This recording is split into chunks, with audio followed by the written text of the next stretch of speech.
Hoy, en Juego de Humanos, tenemos a Lina Tangarife, una humana enamorada de la humanidad y una soñadora de poder lograr cambios significativos en el mundo. Hoy es gerente y socia de Asaí, una empresa social de consultoría colombiana con alcance global, que se dedica a medir y verificar el impacto social de todos los que están cambiando el mundo. Que lo disfrutes. Creo que hace falta un cambio al interior de las organizaciones para poder tener culturas más regenerativas, para que la gente pueda entender mejor que devolverle al planeta no es solo reciclar en la casa. Entonces, pues, ser humanos implica también poder conectarnos mejor y potenciar lo mejor que hay en los otros. Ustedes pueden ser más rentables. Claro que podríamos ser más rentables, por supuesto que podemos serlo, pero somos una empresa social porque hemos reinvertido el 100% de nuestras utilidades desde que esta empresa existió para poder apoyar a los que más lo necesitan. Juego de Humanos.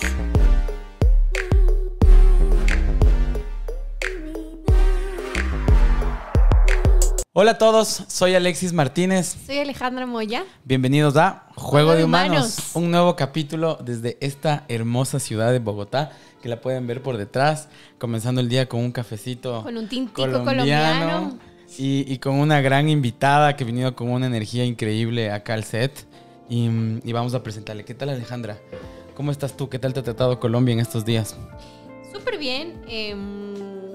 Ayer justo estábamos hablando de los lugares ricos que hay para comer en Bogotá. Y siento que Bogotá tiene tantas cosas que ofrecer y tanta gastronomía. Así que estoy emocionada por ir a comer, por conocer más de Bogotá, creo que los otros lados. Y nada, súper bien, emocionada de conocer un poquito más de esta entrevista que especialmente me emociona para conocer un poquito más de Lina y de todo lo que hace. Y súper bien. ¿Tú? ¿Cómo te sientes? Yo me siento re contento el día de hoy con la piel de Bow. Estoy puesto. Gracias que nos permite estar acá, comenzando en esta gira por Bogotá. Y sin más que decirlo, les voy a presentar a este ser humano que realiza varias cosas en su día a día. Y sobre todo está generando un impacto propositivo social y ambiental que va muchísimo de lo que hacemos nosotros acá y de lo que tratamos de inspirar, que vean que a través de los negocios podemos crear cosas con propósito. Así que sin más, les dejo con este ser humano que lo han llamado Lina. ¿Qué tal? ¿Cómo estás? Bienvenida, por favor. Muchas gracias a ustedes por la invitación. Estoy feliz de recibirlos aquí en mi ciudad y pues feliz de compartir también con ustedes un rato muy especial y contarles un poco más de lo que estoy haciendo. Buenísimo. En pocas palabras, ¿cómo te definirías? ¿Quién es Lina? Pues yo desde muy pequeña entiendo y sé que mi propósito es servir a otros. Empecé haciendo voluntariado desde los 11 años y siempre muy conectada con la gente, por la gente, desde diferentes roles. Y pues eso es Lina. Lina es mamá, Lina es socia de una empresa, Lina gerencia una empresa, Lina es esposa, Lina también es una ciudadana del mundo y pues al final también soy hermana, hija, prima, amiga, entre otras cosas, pero sobre todo eso. Lina es Managing Director y Partner de Asaí, que es una empresa de consultoría, pero con un tema de impacto. ¿Nos podrías explicar un poquito esto, que es algo nuevo para Ecuador, creería yo? Buenísimo, pues Asaí tiene 10 años de existencia. Este año cumplimos 10 años. Está bien. Hecho, sí, bravo. Primera década. Celebramos con Juego de Humanos. Total.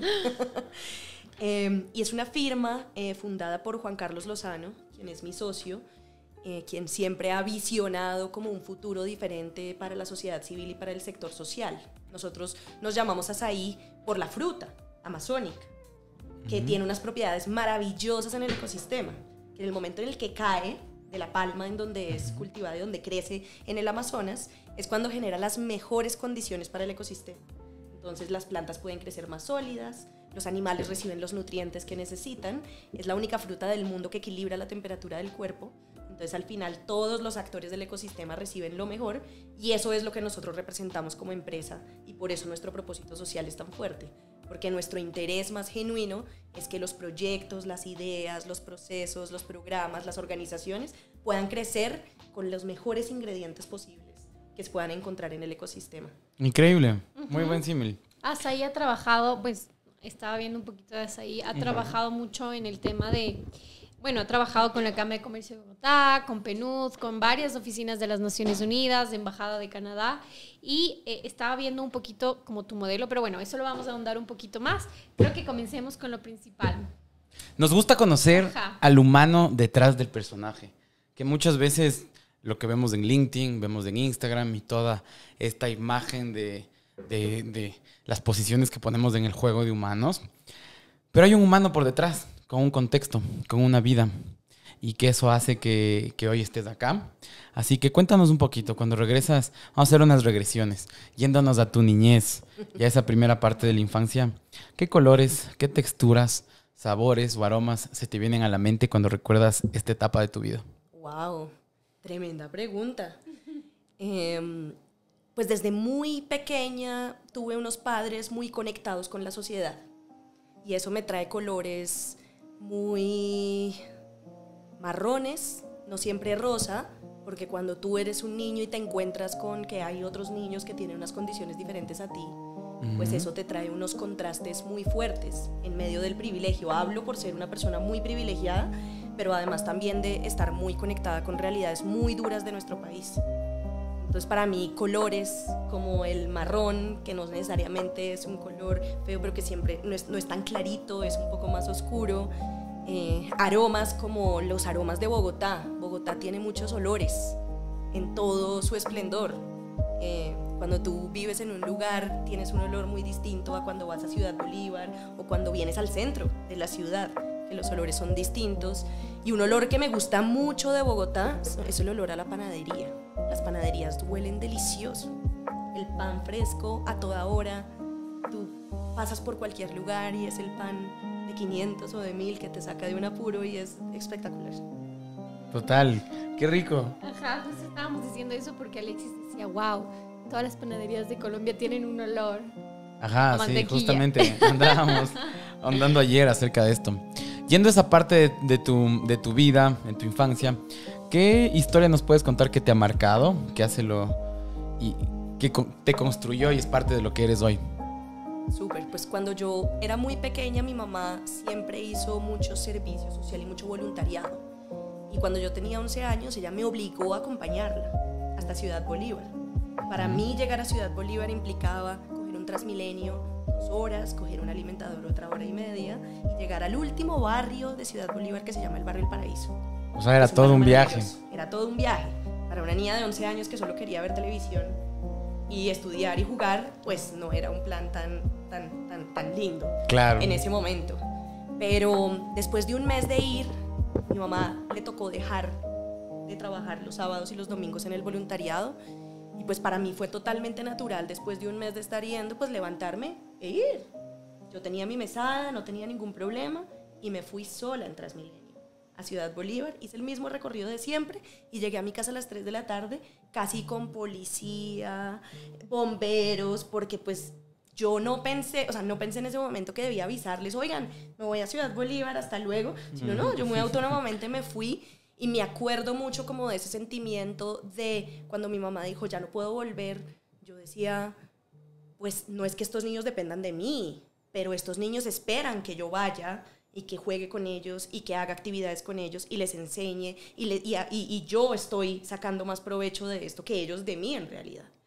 Entonces, para mí ese momento como de pasar de esa transición de decir no quiero ir porque quiero quedarme viendo televisión, a conectarme tan fuerte con la gente que no pude dejar de ir. Y duré casi 7 años haciendo ese voluntariado a tal punto que eso fue lo que marcó la carrera que estudié, eso fue lo que marcó a dónde quería llegar, mi conexión con la educación, mi conexión también con el hecho de poder desarrollar otros seres humanos y de ver en las organizaciones que gestionaban esos voluntarios un montón de problemas que se podían resolver con una buena gestión. Uh-huh. ¿Qué es ser voluntario para ti? Para mí ser voluntario es, más allá de hacer un voluntariado específico, es la disposición de poder servir a los otros para poder ayudarles a sacar la mejor versión de sí mismos. En mis voluntariados, que han sido muchos en la vida, siempre me he podido encontrar con personas que sienten que uno les va a dar a ellos, pero es más lo que uno aprende. es más lo que uno saca de esas experiencias. Y un voluntario siempre tiene esa disposición de servicio, no solo con los voluntariados, sino con el mundo. Es una persona que está siempre lista y dispuesta, como los niños scouts, a ayudar al resto de personas, y para mí eso es tener como un espíritu voluntario. ¿Fueron 7 años haciendo viajes de 3 horas y media cada sábado? Así es. ¡Wow! Así es. Mientras mis amigas salían de fiesta, ya estando grandes, ya estando en la universidad, yo jamás un viernes salía hasta muy tarde para poder estar al otro día en mi 100 con los niños, con diferentes niños que trabajábamos. Yo fui parte de un programa de valores humanos súper interesante, que hoy en día es un colegio, de hecho. Es un colegio que da educación gratuita a niños con una metodología maravillosa, y eso fue básicamente lo que me marcó la pauta para hacer todo lo que hago hoy. Ok, Lina, cuéntanos un poquito más sobre tu adolescencia. Nos dices que hiciste voluntariado, 7 años, pero cuéntanos sobre tu adolescencia, qué recuerdas y cómo se comenzó a formar. Pues puede que comenzó a formarse desde los 11 voluntariado, pero ¿cómo se comenzó a formar desde pequeña tu propósito personal, digamos? Pues mira que yo desde muy chiquita siempre me decían, bueno, ¿y tú qué? ¿Y cuál es tu propósito? Yo no, mi propósito es servir a los demás. Yo siempre estoy lista y dispuesta, y más bien mi problema es decir que no. Entonces, así como mi mamá me enseñó, a mí donde me invitan, yo voy. Si un estudiante va y me invita después a un café porque tiene unas preguntas, yo voy a tomarme un café. Como que eso para mí siempre fue como una constante, y durante mi adolescencia pues me enfrenté a muchos cambios, me enfrenté a tomar decisiones, a qué va a estudiar uno, qué va a hacer de la vida. ¿Qué querías ser de pequeña? Yo de pequeña quería ser escritora. Ah, mira tú. Me gustaba mucho escribir, siempre me ha gustado mucho leer, siempre me ha gustado leer cosas raras, mucha filosofía, demasiada para mi gusto. Pero eso, por ejemplo, para mí era muy importante, y siempre me ha gustado mucho escribir. Con el tiempo me di cuenta que uno podía escribir y cambiar el mundo al mismo tiempo, pero que para eso necesitaba aprender un poco más de herramientas y de procesos, y por eso entré a estudiar ciencia política, pensando en que ¿Cómo iba a fue cambiar el mundo, ¿no? la expectativa que tenías cuando entraste a estudiar política versus la realidad cuando saliste? Yo me imaginé entrando a ciencia política y saliendo trabajando en Naciones Unidas, con vestidos muy elegantes, en el gobierno, o mucho de esta era la expectativa que uno entra a estudiar una carrera como ciencia política. Ya después, con el tiempo, uno se da cuenta que un politólogo puede hacer muchas más cosas, que un politólogo tiene muchas habilidades de dirigir, de leer mejor contextos, y pues me metí a trabajar al gobierno un rato. ¿Sí? ¿Qué tal? Trabajé en la vicepresidencia durante un añito y medio más o menos, y pues fue decepcionante. La brecha que hay de el tipo de persona que yo era, que era más ejecutora, una doer. Yo siempre he sido muy doer. A mí me gusta que las cosas pasen, no quedarnos contemplando el panorama a ver qué sucede. Y en el gobierno los ritmos no son así. Claro, reuniones interminantes, un montón de documentos, y se pasa así uno creando proyectos y cosas que quedan ahí en el aire. A que firme el señor vicepresidente. Entonces eso fue muy frustrante para mí, y por eso para mí el sector privado siempre fue muy iluminador en ese sentido. Muy iluminador en el sentido de poder proponer de pronto un poco más, de ganarse espacios, de generar confianza y de poder co-crear muchas más cosas a ritmos más avanzados. Vale, Lina. Ahora comencemos con un tema, vamos adentrándonos en el tema de la carrera, de tus estudios y todo. Y vamos a hablar sobre el tema de la política pública. ¿Cómo tú consideras que se debe crear proyectos sostenibles que no cambien con un gobierno de turno? Mira, para mí, política pública va mucho más allá de un proyecto de ley. Para mí una política pública es generar acciones que permitan mejorar la calidad de vida en cualquier contexto.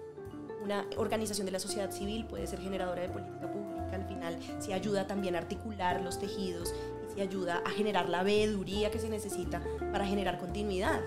El problema de la política es que es de turno. Y al ser la política de turno y de vivir todos juntos en un ecosistema y no en un ecosistema, pues eso hace que se pierda la continuidad en los procesos. Entonces, si quisiéramos poder generar un poco más de continuidad en esas políticas, para mí tendríamos que tener organizaciones de la sociedad civil que garanticen en los territorios, en lo local, esas posibilidades. De poder decir, mire, nosotros conocemos el territorio, nosotros generamos estos procesos, articúlese, ayúdenos a potenciar y no empezar de ceros.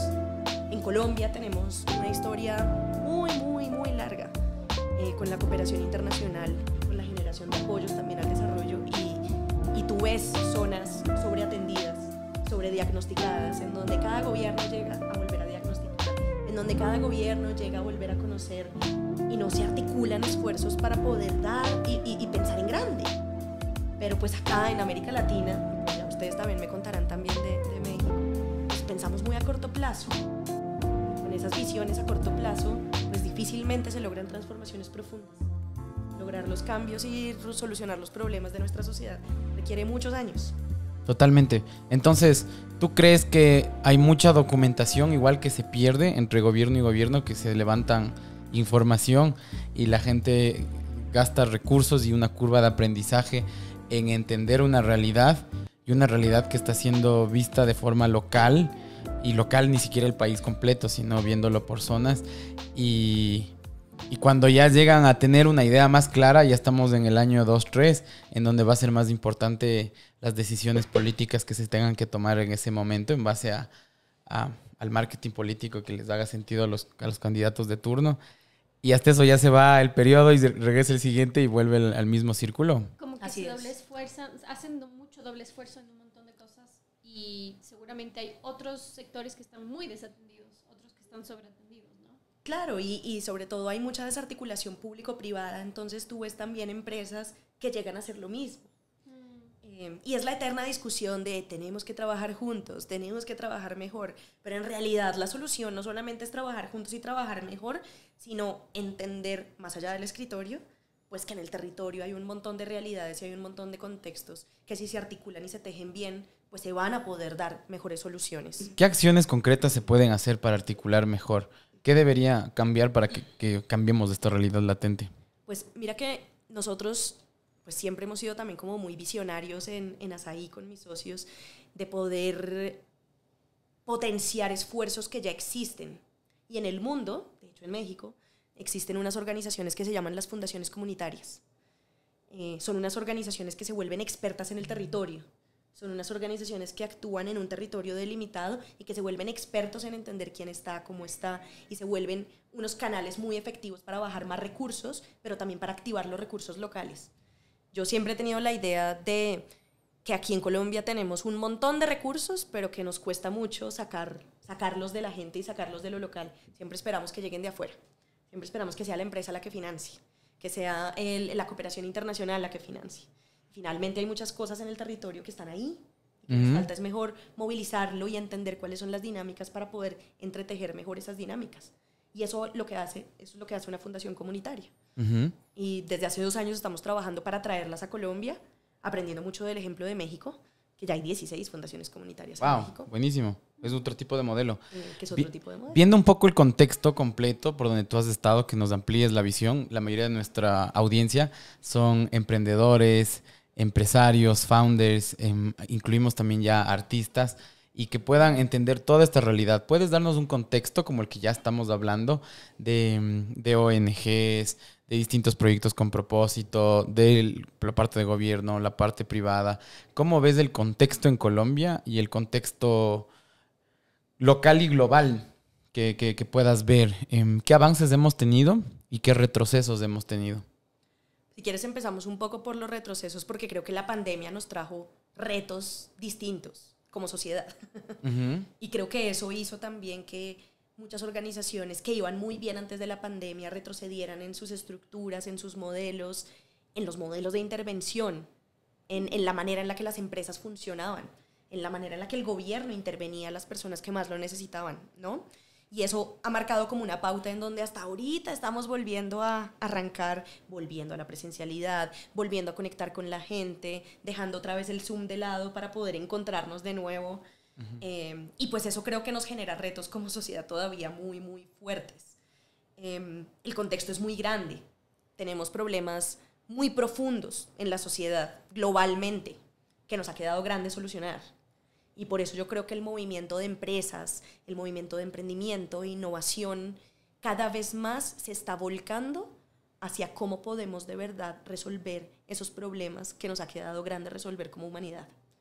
Hay enfoques muy interesantes de cambiar las lógicas de mercado para que no solamente sea el dinero lo transable, sino que podamos también desarrollar modelos regenerativos en donde las empresas entiendan cómo devolverle al planeta, en donde las organizaciones sociales le suban 3 rayitas a su estructura para poder aportar mejor y las empresas también puedan bajarle 2 rayitas a sus burocracias para poder articularse de mejor manera. En donde los mismos gobiernos están desarrollando política pública para poder dar incentivos. Entonces, tú ves ahorita una onda y una ola maravillosa de movimientos hacia la regeneración, hacia cómo podemos resolver el cambio climático, que las conversaciones son interesantes, pero nada pasa en las conversaciones si en el Amazonas, aquí en Colombia, seguimos deforestando de la manera en la que lo estamos haciendo. Si las empresas extractivas siguen extrayendo lo mejor que tenemos en el país porque es la base de la economía. Y por eso creo que hoy hay una oportunidad interesante en los planteamientos del gobierno, que no voy a entrar en detalle de eso porque es muy polémico en este momento. Totalmente. ¿Cómo cambiamos esa realidad latente de Latinoamérica en el que se nos llevan nuestros minerales y toda la riqueza que tenemos? Y cambiarlo de la noche a la mañana, perdemos las remesas totales y se va el país abajo. Países que hoy, en el 2022, mientras grabamos este podcast, están en un punto crítico donde estamos al borde del colapso y el desborde. Entonces, ¿cómo ajustar bajo estás en este toro que está a punto de explotar y tienes esta realidad y tomas este dinero? ¿Qué crees que lo puedas ir viendo? Pues desde mi perspectiva, yo creo que hace falta un cambio al interior de las organizaciones para poder tener culturas más regenerativas, para que la gente pueda entender mejor que devolverle al planeta no es solo reciclar en la casa, que al final nuestros hijos nos están dando lecciones importantes porque ellos se la pasan siempre pendientes y conscientes de salvar el planeta. Y eso es muy bonito verlo. Yo lo veo en mi hijo de 5 años y me parece muy inspirador. Pero desde nuestra empresa nos hemos esforzado por desarrollar un ADN más regenerativo, por entender el tipo de personas que necesitamos y con qué competencias las necesitamos para que todos a través de nuestros servicios podamos devolverle un poco mejor al planeta y contagiar a otras organizaciones de eso.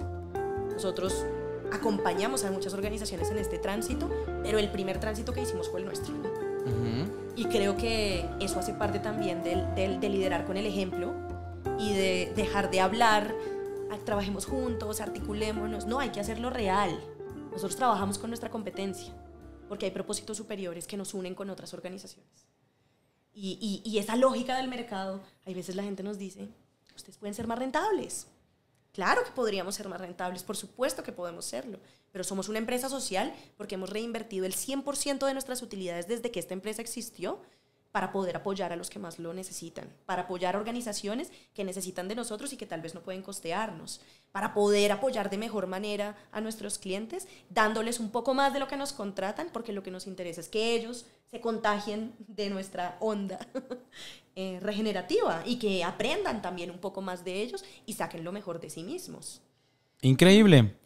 Y bueno, nos vamos al primer corte. Está una conversación exquisita. Hemos pasado ya por sabores, colores. Hemos visto su infancia, ver la realidad que está acá en Colombia. Y llegamos a este punto en donde vamos a ahondar un poco más acerca de qué es lo que están haciendo con tu empresa, cómo es estar en una junta directiva, cómo es medir el cambio y el impacto que pueden generar las empresas. Así que no se lo pierdan. Esto es Juego de Humanos. Expande tus límites y llega con tus productos a todo el país. Tus envíos y entregas a otro nivel. Ágil, rápido y seguro. La logística del futuro, hoy. Bow te conecta. Envíos con propósito. Regresamos disfrutando de un cafecito en esta mañana. A mí me está dando un poquito de taquicardia cuando abuso del café. Así que hago mi refill con agua. Pero salud, qué gusto tenerlos por acá en esta mañana de verano en Bogotá. Ha habido algo chistoso con mi acento. No sé, coméntenlo ustedes. ¿Lo escuchan mexicano? Últimamente. Mexicano, güey. Ese ha sido mi apodo de la gira, podemos decirlo, mexicano. Bueno, estamos súper contentos de estar acá y llegamos a una parte que nos mueve muchísimo, los negocios con impacto. Así que vamos a adentrarnos un poco más acerca de qué es lo que haces con tu empresa, qué es lo que haces en tu día a día. Cuéntanos un poco dentro del juego de humanos, ¿qué nomás juegas? Bueno, pues Asaí, como les contaba, es una empresa social de consultoría y nos dedicamos a crear, a medir y a mejorar el impacto que genera todo aquel que quiere generarlo. Y pues tremenda palabra, impacto, ¿no? Creo que todavía falta hablar más de eso, falta hablar más de qué entendemos, de cómo funciona. Pero para nosotros el impacto son las transformaciones que se quieren generar, que se intencionan dentro de un proceso. Es como Milo, sin hacer publicidad, pero pues la meta la pones tú. Y es sobre eso que tú te mides. Y el impacto generalmente es poder entender la dimensión y el tamaño de las transformaciones que yo quiero generar.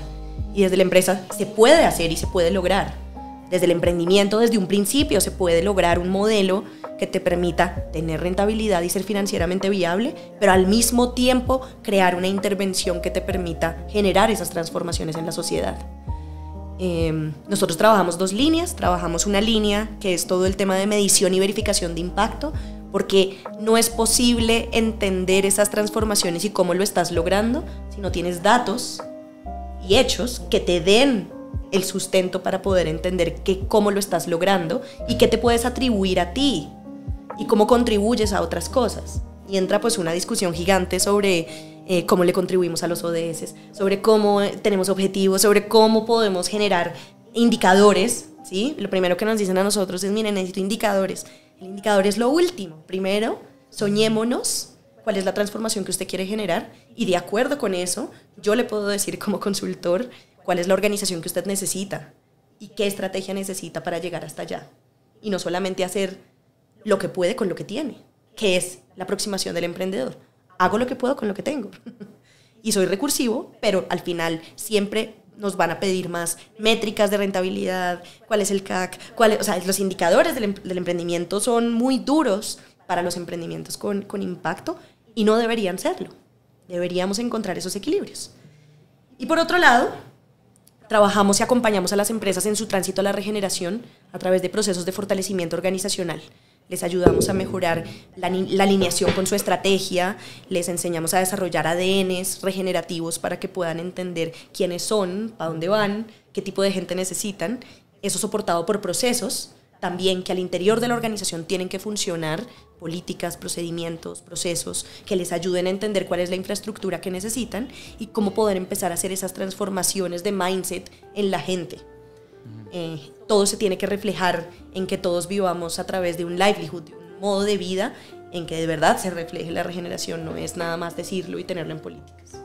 Tu empresa, tu consultora se enfoca en, o sea, de lo que entiendo también, es en empresas que ya están funcionando, que ya han tenido, o empresas que recién van a comenzar a funcionar, o aplican los dos. Aplican los dos. Ajá. Así como hemos trabajado con empresas grandes de diferentes sectores que ya llevan funcionando muchos años y que quieren ser más conscientes de cómo hacer las cosas bien.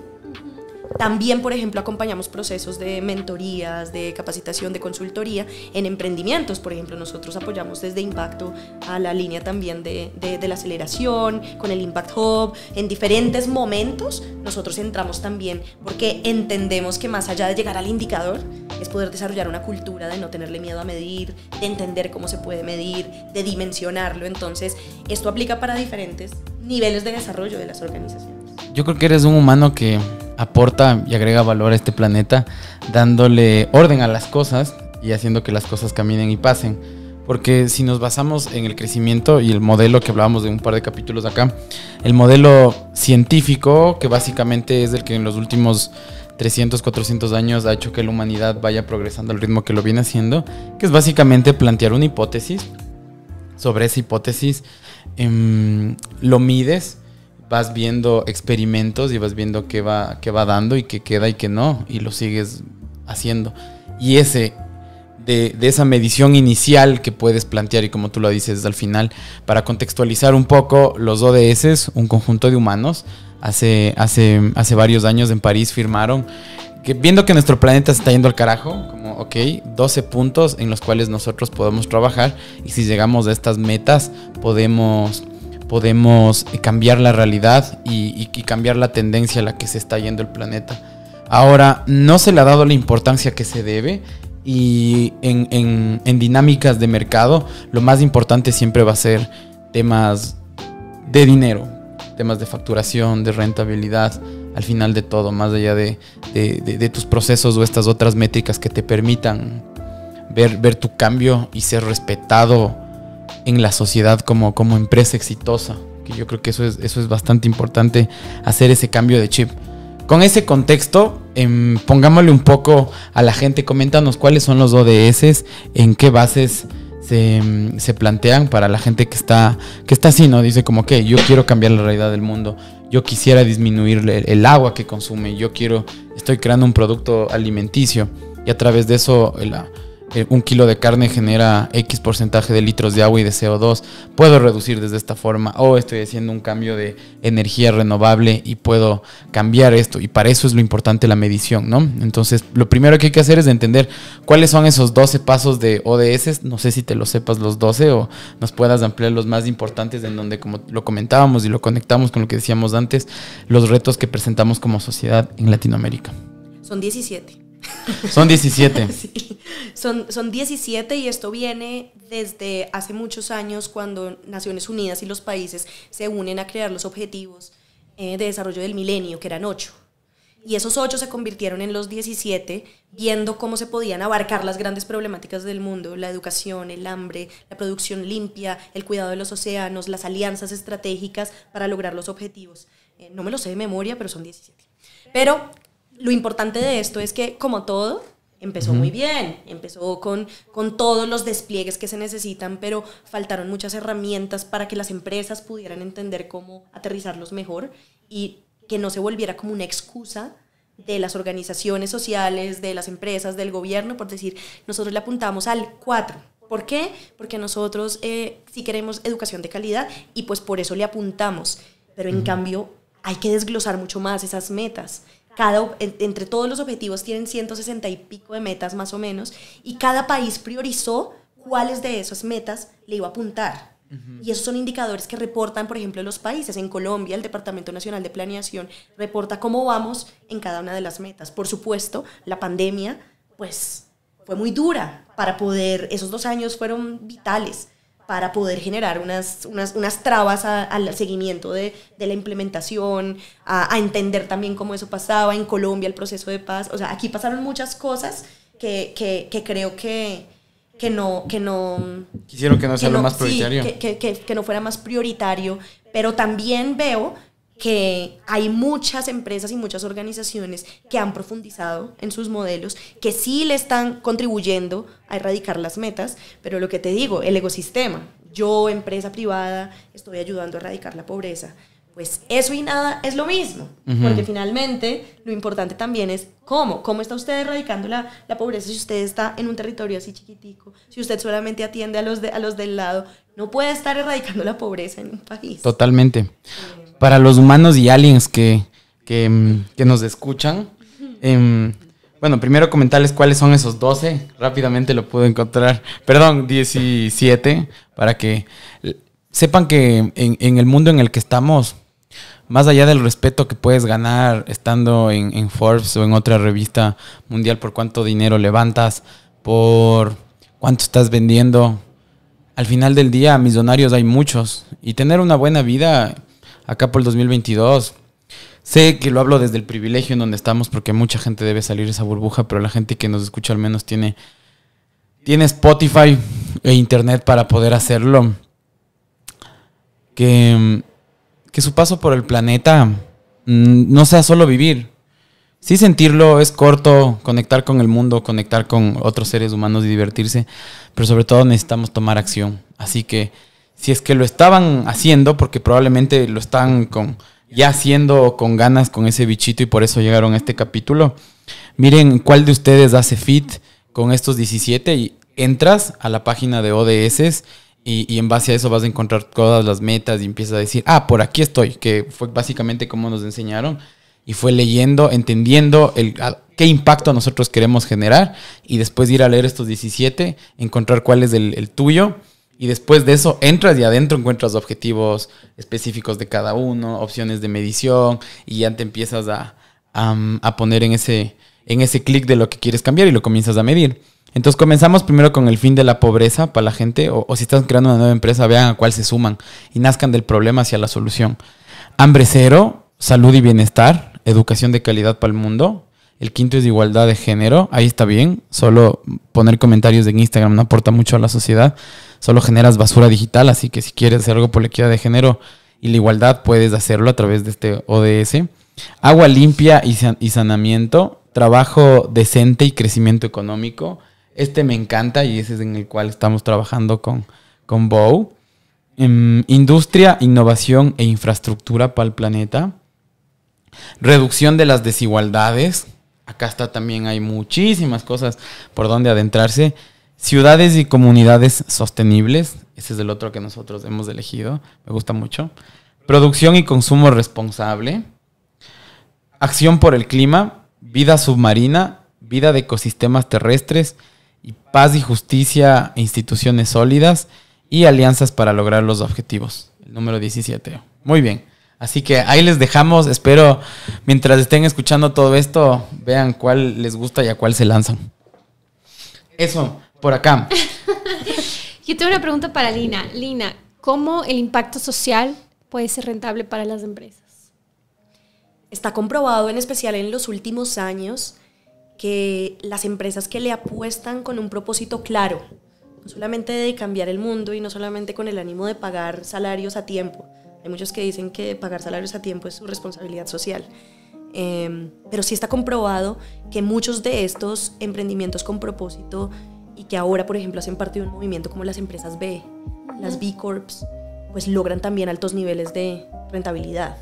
¿Por qué? Porque cada vez más el consumidor está exigiendo que sus productos, entender el origen de sus productos, entender y conectarse mejor con la filosofía de una empresa, entender también la coherencia que hay entre los altos directivos de una empresa y lo que ve y lo que se siente en la experiencia del usuario. Y tú ves un montón de problemas también de incoherencia en el mundo, en donde empresas de telefonía celular patrocinan eventos de sostenibilidad y de regeneración cuando pues lo último que piensan es en hacer esas conexiones, ¿no? Sin hacer una crítica directa absolutamente a ninguno, pero más allá de ver también un poco las intenciones de los directivos, es precisamente empezar a co-crear alrededor de esto. Y pues eso es importante. Las B Corps son importantes. Nosotros estamos en proceso de certificación para ser una B Corp y para llegar ahí tienes que tener una infraestructura al interior de tu empresa alrededor de cómo te relacionas con tus proveedores, cómo están tus colaboradores, cómo te relacionas con tu junta directiva y con la gobernanza. Eso es importante para poder ser una empresa con propósito y ser rentable al mismo tiempo. Y que totalmente yo creo que también se vuelve atractivo para el mercado. Tanto para inversiones, encuentras más un nicho de inversiones con propósito, como también para la gente. Para los humanos que nos escucharán en diferido en varios años, en el 2022 enfrentamos, es como oferta-demanda. Toda la gente de producto y tecnología son tan limitados, que les llega ofertas. El otro día veía y hablaba con un amigo desarrollador. A su LinkedIn le llegan de 6 a 10 invitaciones semanales hacia nuevos proyectos. Entonces, cuando pasa eso, cambia la dinámica. Cada cosa es como, hola, ¿qué tal? Estamos creciendo. Y palabras que se han puesto populares, como queremos democratizar esta cosa, queremos construir el motor de esta cosa para Latinoamérica, queremos cambiar el mundo de esta forma. Y es como, ok, cuando ya lo escuchas tanto, va siendo un diferenciador cuando llegas con el propósito. Sí. Ok, lo que nosotros queremos cambiar es esto a través de brindar estos productos o servicios. Y se vuelve atractivo también para el juego de humanos hacia esta tendencia de cada vez la gente quiere hacer las cosas mejor.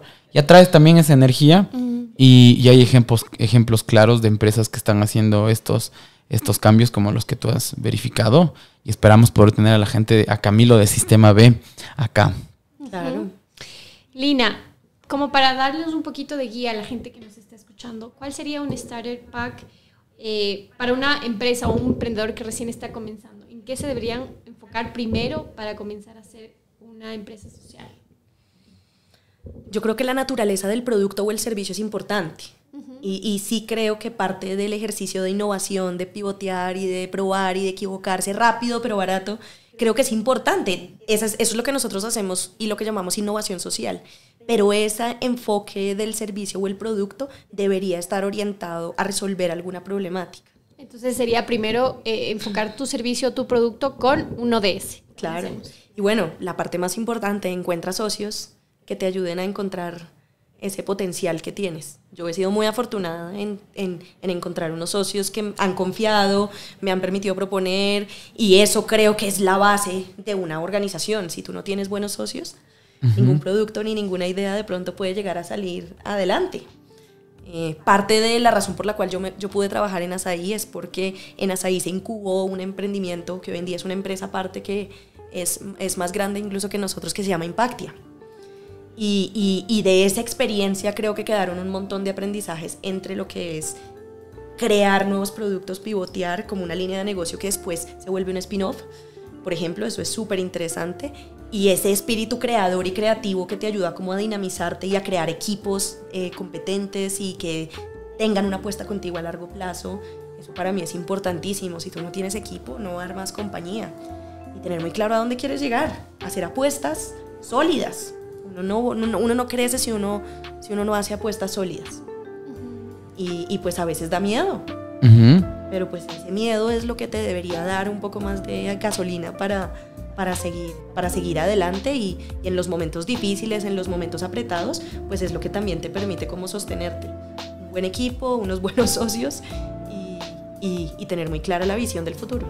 Es algo que para mí ha sido muy útil en este camino y que sería un consejo que le daría como a los que están empezando. Otra parte de nuestra audiencia, vemos personas de 30, 40, 50 años que están en compañías grandes, que luego de la pandemia están saliendo, no son tan rentables, y de la nada les lanzamos esto, pero están en este capítulo por algo, con ese bichito de ¿cómo cambiamos de esto?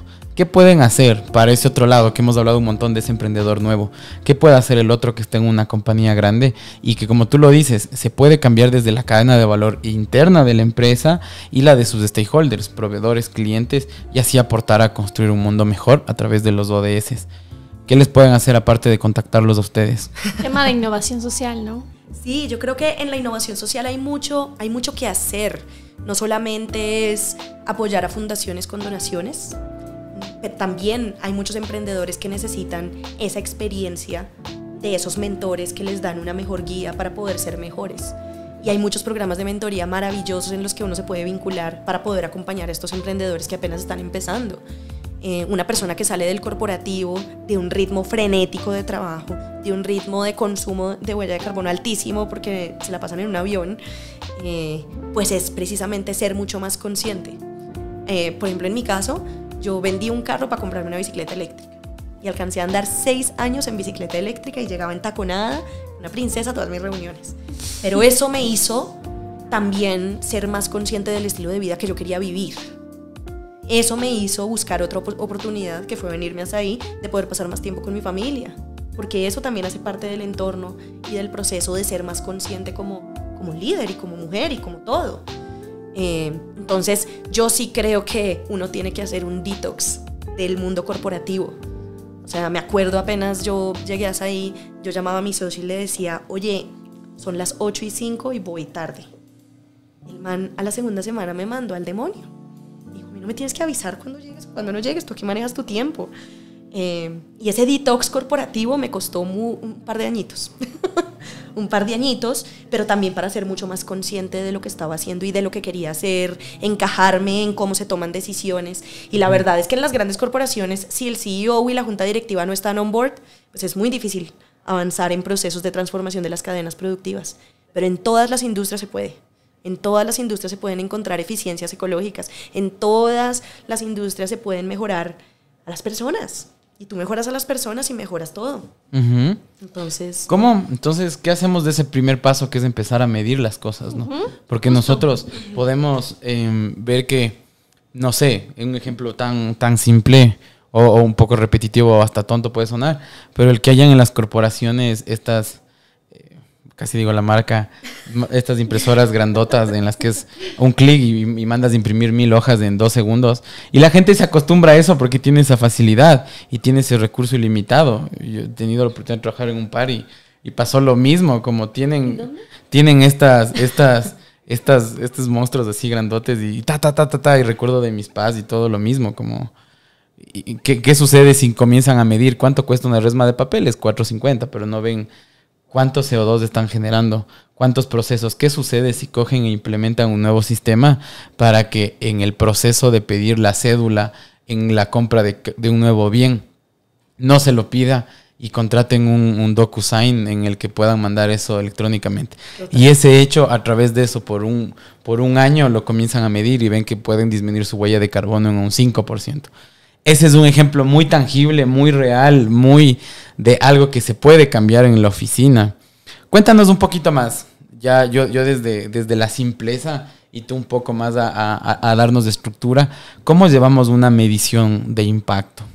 Pues mira, la medición y la verificación de impacto es muy distinta a la evaluación de impacto. Y eso creo que es importante decirlo, porque hay mucha gente que dice, oye, pero no, ¿cómo así? Ustedes hacen evaluación de impacto que tiene un montón de factores rígidos que no se pueden mover, se necesita un grupo de control específico durante 15 años para saber qué pasó antes y qué pasó después.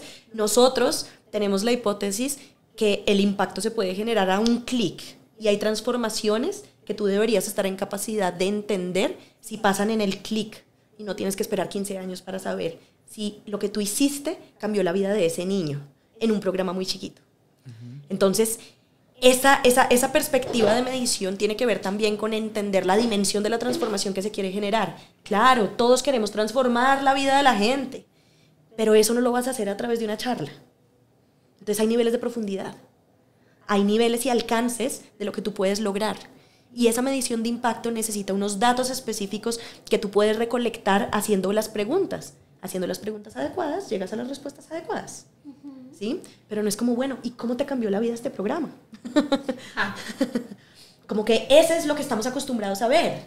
Lo que estamos acostumbrados a ver es, mire, mi programa sacó de la pobreza a ese niño porque le evitó que se fuera a las pandillas. ¿Y usted cómo sabe en realidad que fue usted el que generó eso? Y no una persona en el Transmilenio que se encontró y le hizo... le dijo una frase al chino que le cambió la mentalidad y eso fue lo que hizo que él cambiara. Entonces, la atribución de lo que yo hago es importante en la medición. Y cómo yo contribuyo a cosas mayores es importante en la medición. Entonces, tú no te apropias de un ODS para erradicar la pobreza. Tú contribuyes a que un indicador que hace parte del proceso de medición de un ODS se transforme, suba, mejore o en un contexto específico. ¿Sí? Y lo humano es difícil medirlo. Claro. Pero todo en esta vida se puede medir. Lo cualitativo y lo cuantitativo se puede medir. ¿Cómo? ¿Cómo lo hacemos? ¿Cómo medimos algo? Pásanos a las matemáticas y a los números, a las matemáticas. Bueno, ojalá llegáramos hasta ese nivel de detalle acá, mejor dicho.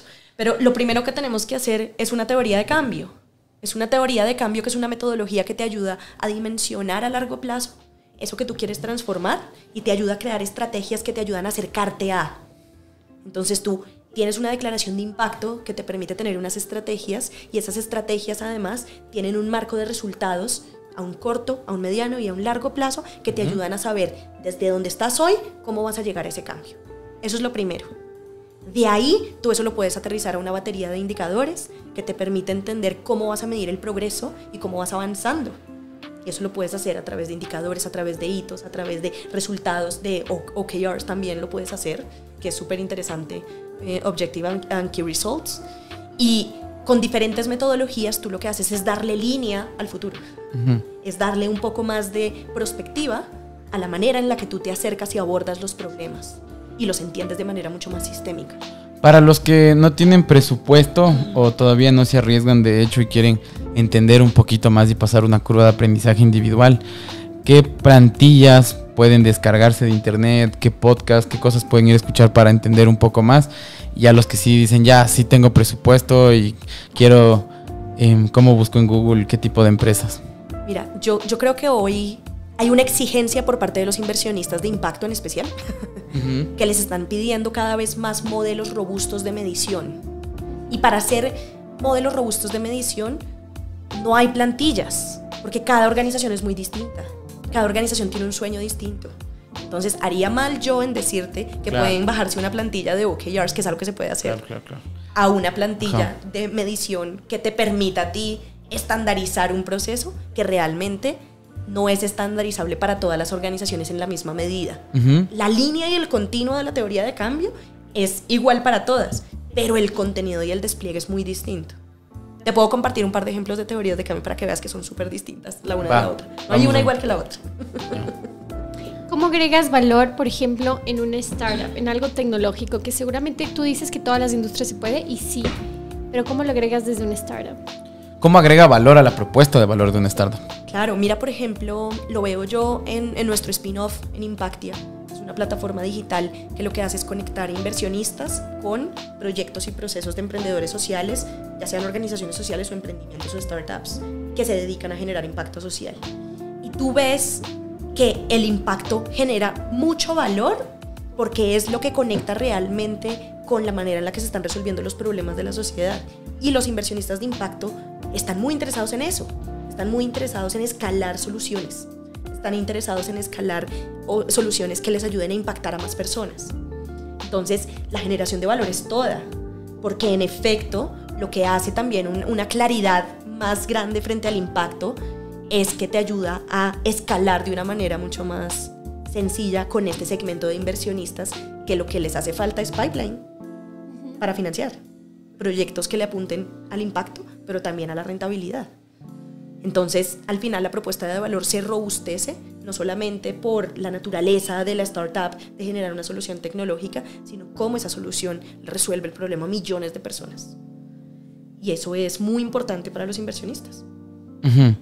Esclareciendo, por ejemplo, en el paso en el que nosotros estamos con Bow, y como te contaba, brindamos servicios logísticos y financieros a empresas que venden en línea, desde el fulfillment, que es básicamente tener todos sus productos, almacenarlos, empacarlos, enviarlos a todo el país, y bueno, poder mandar afuera a través de criptomonedas o transferencias internacionales. Estamos operando en Ecuador y justamente parte de este viaje es poder ver nuevas opciones. ¿Y en qué estamos? Nosotros trabajamos con distintos proveedores logísticos, entre couriers tradicionales y nuevas opciones. ¿Y cómo disminuimos esta huella de carbono? Como punto 1. Para mí hay dos cosas importantes.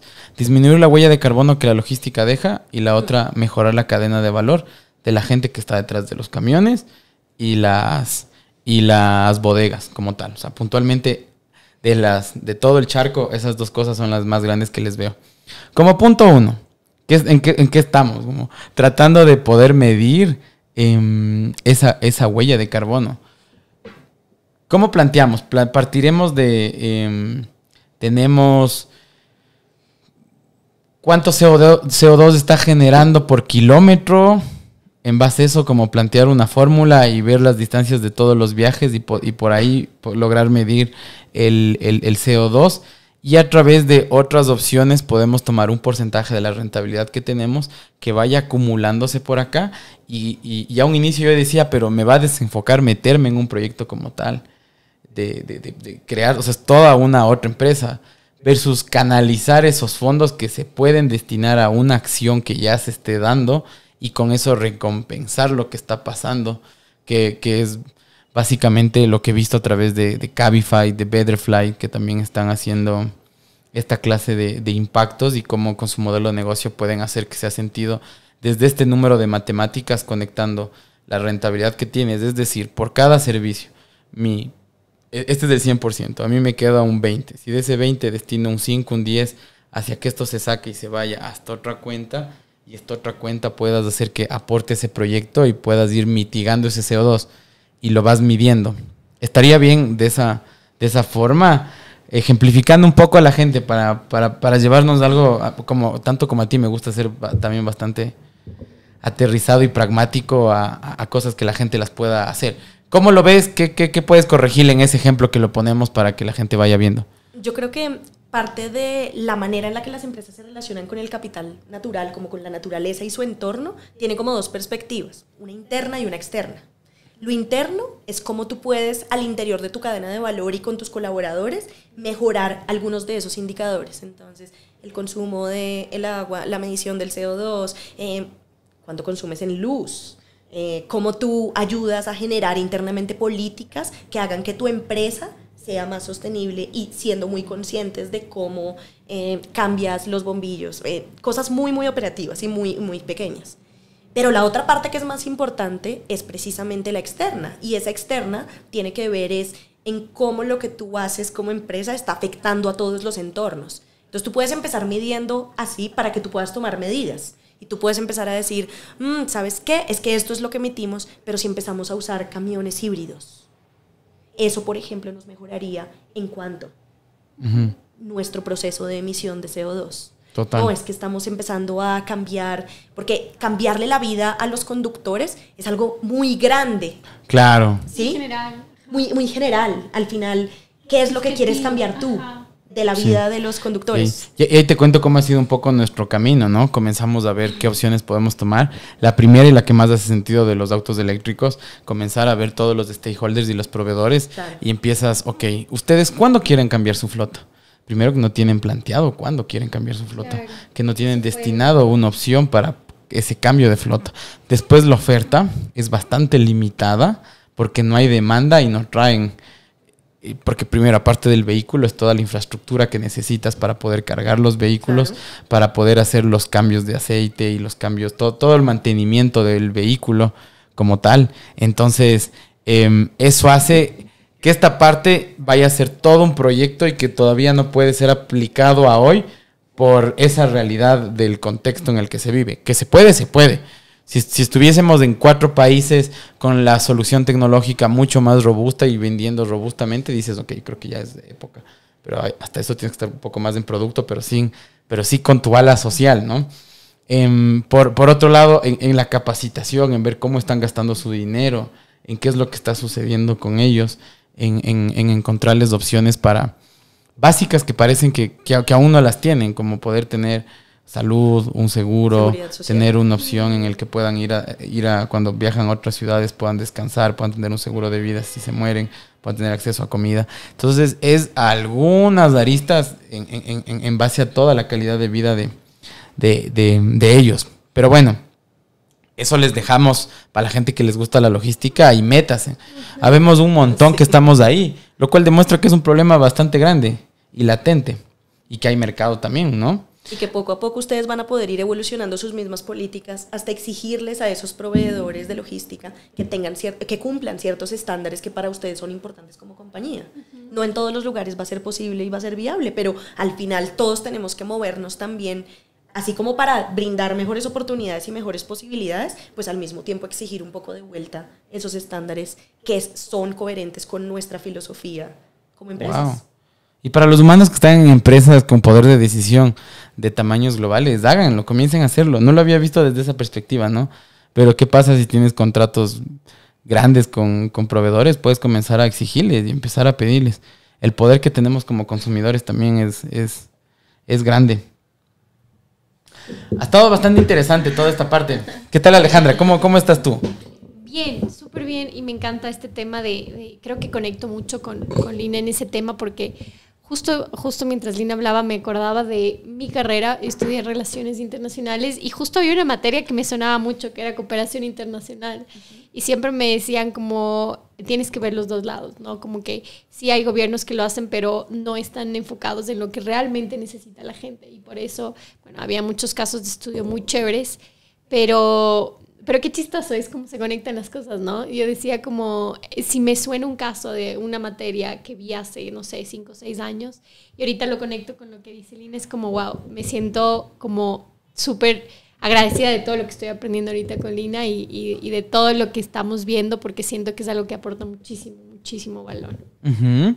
Y bueno, dentro del juego de humanos hay una forma de estructurar las empresas en las cuales es creando juntas. juntas directivas. Te cuento, nosotros hace poco que empezamos a crear nuestra junta e incluir advisors que estén en esta junta y que no toda la responsabilidad caiga sobre los founders o el CEO que toma ciertas cosas y que una vez comienza a ahogarse en sus pensamientos. Y una cosa es pedir un consejo a alguien descontextualizado de tu realidad versus tener una junta directiva como tal. Cuéntanos, ¿qué es una junta directiva? ¿Qué hace y cómo agrega valor a una organización? Una junta directiva es un órgano de gobernanza. Y cuando hablo de gobernanza, es la posibilidad de tomar decisiones. Cómo se toman las decisiones en la empresa. Y pues todos los que han sido CEOs y directores ejecutivos y managing partners, pues saben que dirigir es una actividad muy solitaria. Y que muchas veces es importante tener a una junta que nos acompañe, que nos ayude también y que tenga unas atribuciones en toma de decisiones superior a la de la dirección ejecutiva y que esto también nos permita generar dinámicas diferentes de toma de decisiones.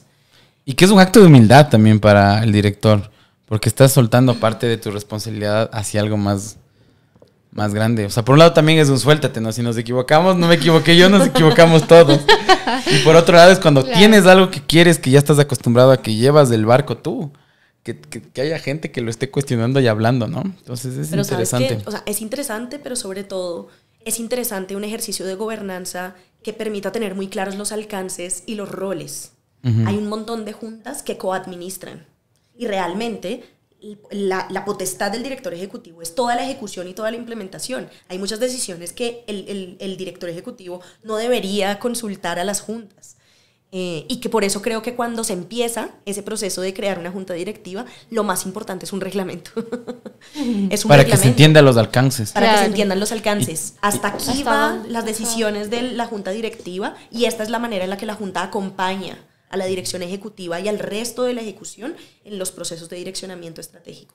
Es que hay varios puntos, ¿no? Como cuánta confianza existe en el CEO o en el director o en la cabeza de la organización. Si el director es accionista, es dueño o no, qué tanta confianza se tienen, qué tanta atribución se tiene, porque pueden haber juntas que sean, tú eres más el ejecutador, nada más, o tú eres el tomador de decisión, entonces va variando un poco, ¿no? Depende de la realidad. ¿Qué tanto se necesita una junta? No todas las organizaciones necesitan una junta directiva. O hay cosas que la junta se puede volver cuello de botella para una organización también. Tal cual. ¿Tienes alguna historia que nos puedas contar de alguna junta directiva? Algo chistoso. Algo Cuéntanos un poco, porque ¿qué nos imaginamos, no? Una junta directiva. ¿Qué se te viene a la cabeza? Bueno, yo estaba en juntas directivas porque trabajaba en una organización, pero era como súper serio, súper formal, este tipo de ejecutivos como con camisa, todos sentados, todo muy elegante. Siguiendo un protocolo de hace 100 años. Yo siempre he tenido eso en la mente. Siento que como que, por ejemplo, también en las naciones, es una crítica, no sé, es una crítica que digo, en las Naciones Unidas o en este tema de la Asamblea, el Senado, lo que sea, o en estas juntas que también son, como dices, órganos de gobernanza, siempre se habla mucho, pero nunca hay un accionar. Entonces, ok, pueden proponer ideas increíbles, pueden apoyar y todo, pero no siento que esas ideas, o seguramente un porcentaje se hará realidad, pero todo el tiempo que se utiliza creando esas ideas es en vano, porque no se ponen en práctica. Entonces, igual es en la junta directiva. Entonces, como que mucha gente tenía muchas ideas, pero tal vez la capacidad de operatividad que tienen las organizaciones no es la suficiente para generar todas las ideas que están en la mesa, ¿no? En tu caso, estás hablando de una junta directiva. ¿De qué tipo de organización? No sé, puede ser una cámara de comercio. Ya, entonces es... Sí, por ejemplo. Desde esa óptica de una cámara. Sí, pero como te digo, mi crítica creo que va también a las Naciones Unidas, hacia todos los órganos que no son una empresa, digamos. Que son más como ONGs y organizaciones, cámaras con un alcance que al final del día no es rentabilizar y no tienen un producto tangible. Y si no venden, igual está el sueldo al final del mes. Claro, eso yo creo que ese para mí es un factor bastante importante. Es un punto importante, porque una cosa es, haces lo que sea y al final el cheque de $3,000 está. Bueno, claro, creo que sí, ajá. Contextualizando, entendiendo un poco, poniendo sobre la mesa las ideas que tenemos de una junta ejecutiva. Que es diferente, ¿no? Una junta directiva es diferente a una junta ejecutiva. O sea, es muy importante entender qué tipo de junta queremos en nuestra organización. Ya, cuéntanos un poco de estas dos. Está interesante ir ahondando en todo esto, que creo que es un tema que no se habla mucho. Sí, sabes que sí, sabes que... Y yo llegué a juntas por accidente, porque dicto clases en algunas universidades y mis alumnos me empezaron a invitar a ser parte de sus juntas directivas de organizaciones sociales, en especial de ONGs. Y lo interesante también es que tú te encuentras con directores ejecutivos que tienen juntas de muy alto perfil, pero poco efectivas. Es decir, que son personas que no se involucran con absolutamente nada de la ejecución y que solamente el director ejecutivo viene a darles cuentas. Esto es lo que he hecho, así manejé esto, así hice esto, y entonces todos se sientan y decir, pero tú no has pensado en hacer esto, pero hay una brecha gigante entre la ejecución y lo que pasa en la junta. Entonces creo que yo estaba en eso. Entonces eso es una manera de tener la junta, pero hay otras juntas en las que los directores esperan que la gobernanza se involucre más, pero nunca les dicen cómo. Entonces los miembros de juntas se empiezan a sentir subutilizados. No, pues es que a mí me invitan solamente a la asamblea una vez al año para que firme y apruebe estados financieros, pero no hago nada. Esa es otra junta. O tienes una junta súper, hiper, mega participativa, en donde los miembros de junta se meten a comités, acompañan al financiero, acompañan al otro, acompañan mucho más los procesos de la implementación. Entonces, depende del tipo de junta, pues es importante entender y definir los alcances. Claro. Y es importante desde los estatutos. Muchas organizaciones ni siquiera le ponen atención a los estatutos, sino ay, pongámonos estándar. Pero para la gobernanza los estatutos es la base de todo, que son como los documentos legales para constituir a la organización, en donde se definen esos alcances iniciales. Ya después tú puedes reglamentar, crear protocolos, lo que tú quieras. Entonces, sí es importante. A mí me pasó en una junta que me invitaron de una organización muy renombrada en este país, con una junta de muy alto nivel, en donde eran un montón, la mayoría hombres, en donde ellos tenían altísimos cargos en bancos y en empresas privadas, y en donde cada vez que yo intentaba hablar, me interrumpían y me decían, pero es que ¿sabes qué? Cuando tú llegues al nivel profesional que estamos nosotros, vas a entender de lo que estamos hablando. Es como, oye, yo podré ser joven, y aparte me veo más joven de lo que soy, por supuesto, pero sé de lo que estoy hablando porque es que yo me dediqué más de 10 años de mi vida a ayudar a organizaciones de esta naturaleza a no morir en el intento y a desarrollar estrategias de sostenibilidad financiera. Sé de lo que te estoy hablando. O sea, como que en muchas de esas juntas hay muchos egos. Y aunque no es una anécdota chévere, como que a la segunda junta a la que fui, que me hicieron como... De menos. Sí, como que me... No, mira, es que cuando más o menos, cuando seas grande hablamos. Y les dije, miren, ¿saben qué? Yo no tengo por qué estar en una junta donde siento que hay discriminación intelectual cuando todos estamos al mismo nivel. De hecho, creo que yo tengo mucha más experiencia en este tipo de organizaciones que todos ustedes. Está bien, y si esa es la junta que ustedes quieren tener, está perfecto, pero no es el tipo de espacio donde yo me puedo sentir cómoda y donde yo pueda desarrollar también mi potencial. Para mí, participar en una junta no solamente es ir y dar mi opinión y sentarme y darle garrote y zanahoria al director ejecutivo, sino es cómo lo puedo ayudar con lo que yo sé hacer mejor, cómo podemos hacer mejor engagement de los otros miembros de junta, cómo podemos organizar la dinámica de gobernanza para que se tomen mejores decisiones y para que la junta sea útil. Y ese ha sido mi approach, en donde yo me siento subutilizada, no vuelvo, porque es que al final también es falta de claridad de las organizaciones de cuál es el tipo de gobernanza que quieren. Si no me dices tu expectativa, si solo quieres que te venga a firmar estados financieros, pues no me interesa. Me interesa es una junta en donde se utilice mi perfil para poder alcanzar el mayor potencial de las organizaciones. ¿En cuántas juntas has estado tú? En este momento hago parte como de 5 juntas. Wow. Entre empresas y organizaciones. Entre empresas y organizaciones. Más que todo organizaciones sociales. Y es mi labor de voluntariado hoy en día. Es mi voluntariado, pero para mí ha sido muy interesante. ¿Y crees que deberían ser más seguidas? O que deberían ser cada trimestre tal vez, o para no estar tan desconectado de la realidad. Para mí hay diferentes maneras de conectar y creo que no tiene que ver con qué tan seguido nos vemos, sino cómo funcionan los mecanismos de comunicación para que yo esté informada de lo que necesito estar informada. O sea, es no llegar únicamente al acto de la reunión, que creo que esto sí es algo que tenemos que cambiar tanto, ¿no? Las dinámicas. O sea, hay reuniones que se deben dar reunión.